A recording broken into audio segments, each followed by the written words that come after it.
আরে মানুষ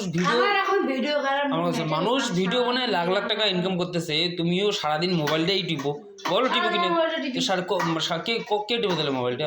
আমাদের সাথে একটা কথা শেয়ার করার কথা, আমার কথা হচ্ছে কি বলতো, আমি সকাল থেকে রুমের পিছনে লাগছি, চলো ভিডিও একটা যেখানে ওরা কন্টেন্ট বানাই, ও না সকাল থেকে আমি বলছে না এখন না পরে না, আমার না এই জন্য ওর না মাথা খারাপ হয়ে যায়। আমি সবসময় শুধু ওর পিছনে লেগে দিই, চলো কন্টেন্ট বানাই এই তোমাদের সবাইকে দেওয়ার জন্য। আর না ও আমাকে পরিশান করে ছেড়ে দেয়, মানে মাথা খারাপ করে গেলে একদম আজকে ওর সাথে আমি ঝগড়াই করবো, এই দিক নাহলে ওই দিক, ঠিক আছে? তো চলো দেখা যাবে। রোমা, এই রোমা, কেউ দেয় শোনো না, তোমাকে আমি একটা সত্যি কথা বলো, তোমার কাছে আমি সকাল থেকে দেখো আমি বলছি যে ভিডিও বানাই। তোমাকে আমি একটা লিগেল কথা জিজ্ঞাসা করতেছি, তুমি সত্যি বলো কি আমি কি তোমাকে ভিডিও বানানোর জন্য পরিশান করি? যদি ভিডিও না বানানোর ইচ্ছে থাকে তাহলে আমাকে বলে দাও, তোমার চ্যানেল সব উড়িয়ে দেবো, আর কোনোদিন ওই চ্যানেলের মধ্যে ভিডিও ছাড়বো না, সব কিছু একদম পরিশান বলে আমার মাথা খারাপ হয় কি